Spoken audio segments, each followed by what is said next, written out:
மத்தேயு எழுதின சுவிசேஷம் அதிகாரம் 7. நீங்கள் குற்றவாளிகள் என்று தீர்க்கப்படாதபடிக்கு மற்றவர்களை குற்றவாளிகள் என்று தீர்க்காதிருங்கள். ஏனெனில் நீங்கள் மற்றவர்களை தீர்க்கிற தீர்ப்பின்படியே நீங்களும் தீர்க்கப்படுவீர்கள். நீங்கள் மற்றவர்களுக்கு அளக்கிற அளவின்படியே உங்களுக்கும் அளக்கப்படும். நீ உன் கண்ணில் இருக்கிற உத்திரத்தை உணராமல் உன் சகோதரன் கண்ணில் இருக்கிற துரும்பை பார்க்கிறதென்ன? இதோ, உன் கண்ணில் உத்திரம் இருக்கையில் உன் சகோதரனை நோக்கி, நான் உன் கண்ணில் இருக்கும் துரும்பை எடுத்து போடட்டும் என்று நீ சொல்வதெப்படி? மாயக்காரனே, முன்பு உன் கண்ணில் இருக்கிற உத்திரத்தை எடுத்து போடு, பின்பு உன் சகோதரன் கண்ணில் இருக்கிற துரும்பை எடுத்து போட வகை பார்ப்பாய். பரிசுத்தமானதை நாய்களுக்கு கொடாதேயுங்கள், உங்கள் முத்துக்களை பன்றிகள் முன் போடாதேயுங்கள். போட்டால் தங்கள் கால்களால் அவைகளை மிதித்து திருப்பிக் கொண்டு உங்களை பீறி போடும். கேளுங்கள், அப்போது உங்களுக்கு கொடுக்கப்படும். தேடுங்கள், அப்போது கண்டடைவீர்கள். தட்டுங்கள், அப்போது உங்களுக்கு திறக்கப்படும்.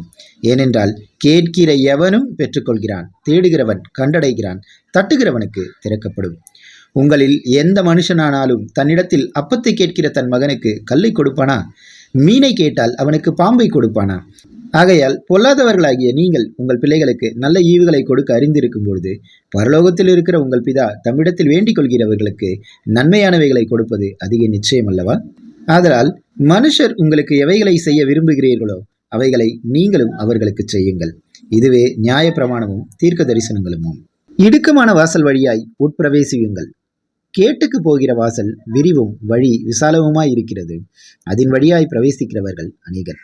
ஜீவனுக்கு போகிற வாசல் இடுக்கமும் வழி நெருக்கமுமாய் இருக்கிறது, அதை கண்டுபிடிக்கிறவர்கள் சிலர்.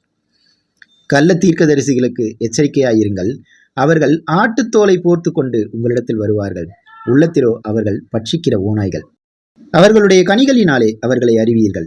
முட்செடிகளில் திராட்சை பழங்களையும் முட்பூண்டுகளில் அத்திப்பழங்களையும் பறிக்கிறார்களா? அப்படியே நல்ல மரமெல்லாம் நல்ல கனிகளை கொடுக்கும், கெட்ட மரமோ கெட்ட கனிகளை கொடுக்கும். நல்ல மரம் கெட்ட கனிகளை கொடுக்க மாட்டாது, கெட்ட மரம் நல்ல கனிகளை கொடுக்க மாட்டாது. நல்ல கனி கொடாத மரமெல்லாம் வெட்டுண்டு அக்கினியிலே போடப்படும். ஆதலால் அவர்களுடைய கனிகளினாலே அவர்களை அறிவீர்கள். பரலோகத்தில் இருக்கிற என் பிதாவின் சித்தத்தின்படி செய்கிறவனே பரலோக ராஜ்யத்தில் பிரவேசிப்பானே அல்லாமல் என்னை நோக்கி கர்த்தாவே கர்த்தாவே என்று சொல்லுகிறவன் அதில் பிரவேசிப்பதில்லை. அந்நாளில் அநேகர் என்னை நோக்கி, கர்த்தாவே கர்த்தாவே, உமது நாமத்தினாலே தீர்க்க தரிசனம் உரைத்தோம் அல்லவா? உமது நாமத்தினாலே பிசாசுகளை துரத்தினோம் அல்லவா?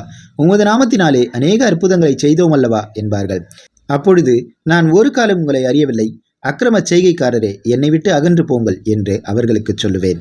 ஆகையால் நான் சொல்லிய இந்த வார்த்தைகளை கேட்டு இவைகளின்படி செய்கிறவன் எவனோ அவனை கன்மலையின் மேல் தன் வீட்டை கட்டுகிற புத்தியுள்ள மனுஷனுக்கு ஒப்பிடுவேன். பெருமழை சொரிந்து பெருவெள்ளம் வந்து காற்று அடித்து அந்த வீட்டின் மேல் மோதியும் அது விழவில்லை, ஏனென்றால் அது கன்மலையின் மேல் அஸ்திபாரம் போடப்பட்டிருந்தது.